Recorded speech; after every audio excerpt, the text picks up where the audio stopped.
ಸ್ನೇಹಿತರೆ ಹಾಗೂ 8ನೇ ತರಗತಿಯ ಎಲ್ಲ ಮುದ್ದು ವಿದ್ಯಾರ್ಥಿಗಳಿಗೆ ಆರ್ಕೆ ಕ್ಲಾಸ್ಗೆ ಸ್ವಾಗತ. ಈ ತರಗತಿಯಲ್ಲಿ 8ನೇ ತರಗತಿಯ ವಿಜ್ಞಾನದ ಅಧ್ಯಾಯವಾದ ಕೆಲವು ನೈಸರ್ಗಿಕ ವಿದ್ಯಮಾನಗಳು ಈ ಘಟಕವನ್ನ ಸಂಪೂರ್ಣವಾಗಿ ತಿಳಿಯೋಣ.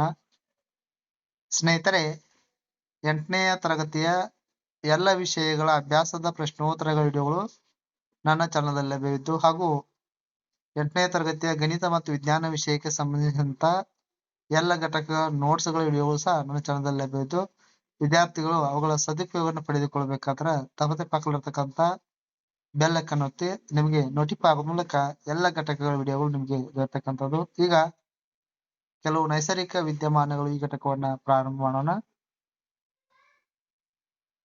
ಅಧ್ಯಾಯ 12 ಕೆಲವು ನೈಸರ್ಗಿಕ ವಿದ್ಯಮಾನಗಳು. ಈ ಘಟಕದಲ್ಲಿ ಮೊದಲನೇದಾಗಿ ಮಿಂಚು ಅಂದ್ರೆ ಏನು? ಮೋಡಗಳಲ್ಲಿ ಶೇಖರಣೆ ಆಗಿರ್ತಕ್ಕಂಥ ಆವೇಶಗಳ ಕಣಗಳಿಂದ ಉಂಟಾಗುವ ಬೆಳಕಿನ ವಿದ್ಯಮಾನವನ್ನ ಮಿಂಚು ಅಂತ ಕರೆಯಲಾಗ್ತದ. ಮೊಟ್ಟ ಮೊದಲ ಬಾರಿಗೆ ಈ ಮಿಂಚು ಉಂಟಾಗುವಿಕೆಯನ್ನ ತೋರಿಸಿಕೊಟ್ಟವರು ಅಮೆರಿಕದ ವಿಜ್ಞಾನಿ ಆದಂತಹ ಬೆಂಜಮಿನ್ ಫ್ರಾಂಕ್ಲಿನ್.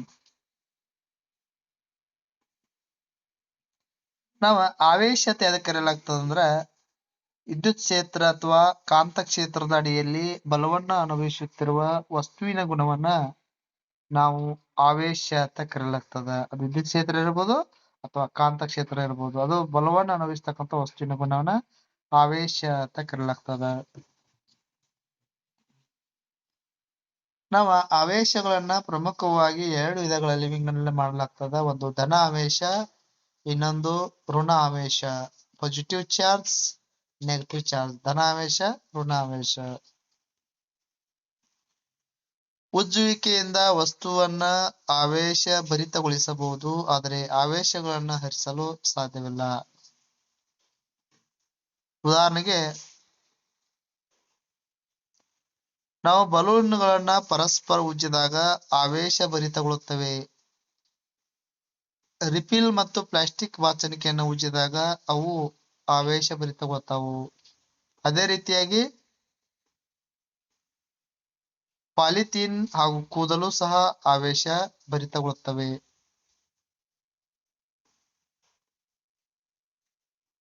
ನೆಕ್ಸ್ಟ್ ಬರ್ತಕ್ಕಂಥ ಟಾಪಿಕ್ ವಿದ್ಯುತ್ ದರ್ಶಕ.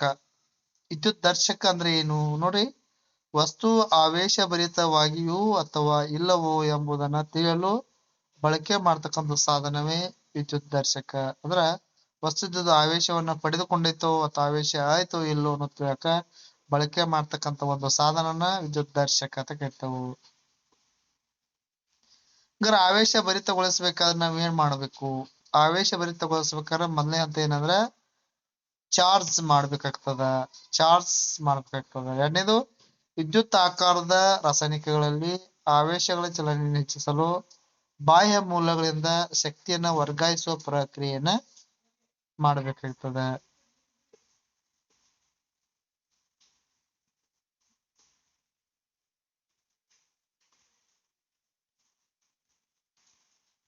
ಇನ್ನು ಆವೇಶ ರಹಿತಗೊಳಿಸುವುದು.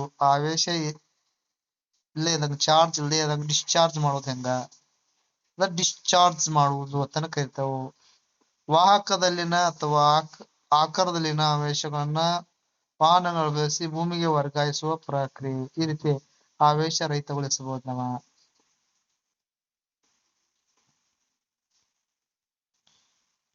ಇನ್ನ ಭೂ ಸಂಪರ್ಕಗೊಳಿಸುವಿಕೆ.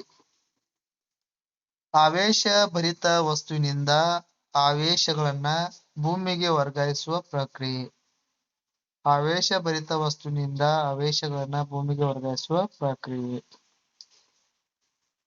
ಕಟ್ಟಡಗಳಲ್ಲಿ ವಿದ್ಯುತ್ ಶಕ್ತಿಯ ಸೋರುವಿಕೆಯಿಂದ ಉಂಟಾಗುವ ವಿದ್ಯುತ್ ಅವಘಡಗಳಿಂದ ನಮ್ಮನ್ನು ರಕ್ಷಿಸಲು ಭೂ ಸಂಪರ್ಕಗೊಳಿಸುವುದು ಕಡ್ಡಾಯವಾಗಿರ್ತದೆ, ಕಲ್ಪಿಸಲಾಗ್ತದೆ. ಅಂದ್ರೆ ಏನಾದ್ರೂ ಮನೆಯಲ್ಲಿ ಕರೆಂಟ್ ಇಳಿಬಾರ್ದಂದ್ರ ಅದನ್ನ ನಾವು ಅವಘಡ ತಡೆಗಟ್ಟಬೇಕಾದ್ರೆ ಕಟ್ಟಡಗಳು ಏನ್ ಮಾಡಬೇಕು? ನಾವು ಭೂಮಿಗೆ ಅರ್ತಿಂಗನ್ನ ಮಾಡ್ಬೇಕಾಗ್ತದೆ, ಭೂ ಸಂಪರ್ಕಗೊಳಿಸಬೇಕಾಗ್ತದ. ನೆಕ್ಸ್ಟ್ ಬರ್ತಕ್ಕಂಥ ಟಾಪಿಕ್ ಮಿಂಚು ವಾಹಕಗಳು. ಮಿಂಚಿನಿಂದ ಆಗುವ ಪರಿಣಾಮದಿಂದ ನಿರ್ಮಾಣ ಹಂತದಲ್ಲಿರುವ ಕಟ್ಟಡಗಳನ್ನ ರಕ್ಷಿಸಲು ಉಪಯೋಗಿಸುವ ಸಾಧನ. ಮಿಂಚಿನಿಂದ ಆಗ್ತಕ್ಕಂಥ ಪರಿಣಾಮದಿಂದ ನಿರ್ಮಾಣ ಹಂತದಲ್ಲಿ ಕಟ್ಟಡಗಳನ್ನ ರಕ್ಷಿಸಲು ಉಪಯೋಗಿಸ್ತಕ್ಕಂಥ ಸಾಧನ. ಮಿಂಚಿನಿಂದ ರಕ್ಷಿಸಿಕೊಳ್ಳಲು ಇರ್ತಕ್ಕಂಥ ಪ್ರಮುಖ ಉಪಾಯಗಳು. ಅದರಲ್ಲಿ ಮೊದಲನೇದು, ಗುಡುಗು ಸಹಿತ ಮಳೆ ಬರುವಾಗ ಛತ್ರಿ ಅಥವಾ ಕೊಡೆಗಳನ್ನ ಬಳಸಬಾರದು. ದೂರವಾಣಿಗಳು ಅಥವಾ ಮೊಬೈಲ್ ಫೋನ್ಗಳು, ವಿದ್ಯುತ್ ತಂತಿಗಳು, ವಿದ್ಯುತ್ ಕಂಬಗಳು, ಲೋಹದ ಕೊಳವೆಗಳನ್ನ ಸ್ಪರ್ಶಿಸಬಾರದು.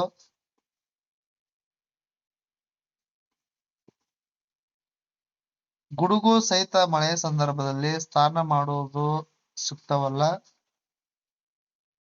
ಹರಿಯುವ ನೀರಿನ ಸಂಪರ್ಕದಿಂದ ಆವೇಶಗಳು ಪ್ರವೇಶಿಸಿ ಅನಾಹುತ ಉಂಟಾಗಬಹುದು.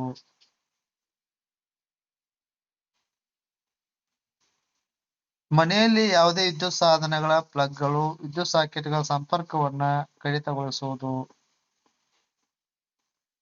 ಗುಡುಗು ಸಹಿತ ಮಳೆ ಬರುವಾಗ ಯಾವುದೇ ಮರದ ಕೆಳಗೆ ನಾವು ನಿಲ್ಲಬಾರದು.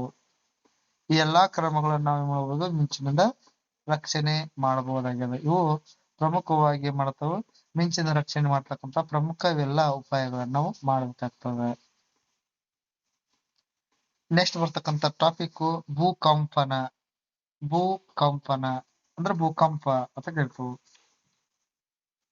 ಭೂಕಂಪ ಅಂದ್ರ ಅತಿ ಕಡಿಮೆ ಅವಧಿಯಲ್ಲಿ ಭೂಮಿಯ ತತ್ಕ್ಷಣದ ಅಲುಗಾಡುವಿಕೆ.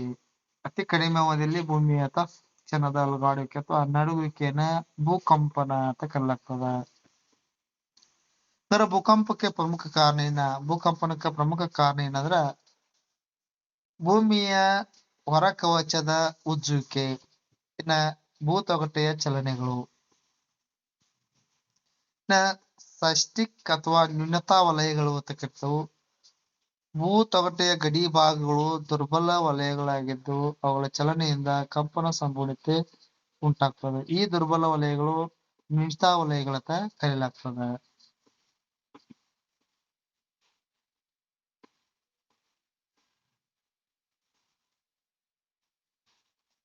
ಅಂದ್ರೆ ಸೈಸ್ಟಿಕ್ ಅಥವಾ ದುರ್ಬಲತಾ ವಲಯಗಳ ಉದಾಹರಣೆಗಳು ನೋಡಿದಾಗ ಭಾರತದಲ್ಲಿ ಭಯಭೀತಿಯನ್ನು ಉಂಟು ಮಾಡ್ತಕ್ಕಂಥ ಪ್ರಮುಖ ಪ್ರದೇಶಗಳು ಯಾವಂದ್ರ ಇವು ಭೂಕಂಪ ಉಂಟಾಗ್ತಕ್ಕಂಥ ಪ್ರದೇಶಗಳು.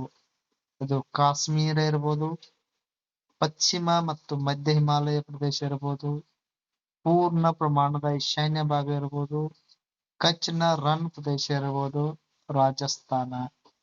ಇವೆಲ್ಲ ಪ್ರಮುಖ ಭೂಕಂಪ ಆಗ್ತಕ್ಕಂಥ ಸ್ಥಳಗಳು. ಭಾರತದಲ್ಲಿ ಗಂಗಾ ನದಿಯ ಬಯಲು ಪ್ರದೇಶ ಆಗಾಗ ಭೂಕಂಪವನ್ನ ಉಂಟು ಮಾಡ್ತಕ್ಕಂಥ ಸ್ಥಳಗಳು. ಅಂದ್ರೆ ಈ ಭೂಕಂಪ ಎಷ್ಟು ಪ್ರಮಾಣ ಆಗ್ತದೆ, ಇದರ ತೀವ್ರತೆ ಹೆಚ್ಚಿರ್ತದ ಅನ್ನೋದು ಅಳತೆ ಮಾಡಕ ಒಂದು ಸಾಧನ ಬಳಕೆ ಮಾಡ್ತಾರೋ ಅದ ರಿಕ್ಟರ್ ಮಾಪನ, ರಿಕ್ಟರ್ ಸ್ಕೇಲ್ ಅಂತ ಕರೀತಾರ.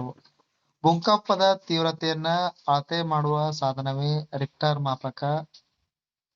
ರಿಕ್ಟರ್ ಮಾಪನದ ಅಳತೆಯು 7ರಿಂದ ಹೆಚ್ಚಾದ್ರ ವಿನಾಶಕಾರಿ ಭೂಕಂಪನವಾಗಿರ್ತದೆ. ಅದರ ಅಳತೆ ಎಷ್ಟು? 7ಕ್ಕಿಂತ ಹೆಚ್ಚು ತೋರಿಸಬಾರ್ದು.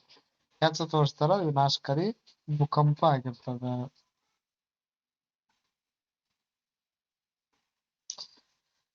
ಭೂಕಂಪ ಮಾಪಕ. ಭೂಕಂಪ ಮಾಪಕ ನಡುಕವು ಭೂಮಿಯ ಮೇಲ್ಮೈನಲ್ಲಿ ಅಲೆಗಳನ್ನು ಉಂಟು ಮಾಡ್ತದ. ಈ ಅಲೆಗಳು ಭೂಕಂಪನದ ಅಲೆಗಳು. ಈ ಅಲೆಗಳನ್ನ ಭೂಕಂಪ ಮಾಪಕ ಎಂಬ ಉಪಕರಣದ ಸಹಾಯದಿಂದ ದಾಖಲಿಸಲಾಗ್ತದ. ಅಂದ್ರೆ ಭೂಕಂಪ ಅಲೆಗಳು ಮೇಲ್ಮೈ ಮೇಲೆ ಎಷ್ಟು ತೀವ್ರವಾಗಿದಾವು, ಎಷ್ಟು ನಡುಕವನ್ನು ಉಂಟು ಮಾಡ್ತಾವು, ಅದನ್ನ ಅಳತೆ ಮಾಡಕ ಬಳಕೆ ಮಾಡ್ತಕ್ಕಂಥ ಉಪಕರಣವೇ ಭೂಕಂಪ ಮಾಪಕ. ಇನ್ನ ಭೂಕಂಪಗಳಿಂದ ರಕ್ಷಣೆ ಮಾಡ್ತಕ್ಕಂಥ ಪ್ರಮುಖ ಕ್ರಮಗಳು. ಮೊದಲನೇದು ಭೂಕಂಪಗಳಿಂದ ರಕ್ಷಣೆ. ಮನೆಯಲ್ಲಿದ್ದರೆ, ಮನ್ಯಾಗಿದ್ರೆ ಏನ್ ಮಾಡ್ಬೇಕು? ಕಂಪನ ನಿಲ್ಲುವವರೆಗೂ ಮೇಜಿನ ಕೆಳಭಾಗದಲ್ಲಿ ಆಶ್ರಯ ಪಡೆಯಿರಿ. ಎರಡನೇದು, ನಿಮ್ಮ ಮೇಲೆ ಬೀಳಬಹುದಾದ ಎತ್ತರವಾದ ಅಥವಾ ಭಾರವಾದ ವಸ್ತುಗಳಿಂದ ದೂರವಿಡಿರಿ. ನೀವು ಹಾಸಿಗೆ ಮೇಲಿದ್ದರೆ ಮೇಲೇಳದೆ ದಿಂಬಿನಿಂದ ತಲೆಯನ್ನ ರಕ್ಷಿಸಿಕೊಳ್ಳಿ. ಒಂದ್ ವೇಳೆ ಮನೆಯ ಹೊರಗಿದ್ರೆ ಏನ್ ಮಾಡ್ಬೇಕು? ಕಟ್ಟಡಗಳು, ಮರಗಳು ಮತ್ತು ಮೇಲಿನ ವಿದ್ಯುತ್ ತಂತಿಗಳಿಂದ ದೂರದಲ್ಲಿರ್ತಕ್ಕಂಥ ಸೂಕ್ತ ಸ್ಥಳದಲ್ಲಿ ನೆಲದ ಮೇಲೆ ಕುಳಿತುಕೊಳ್ಳಿ.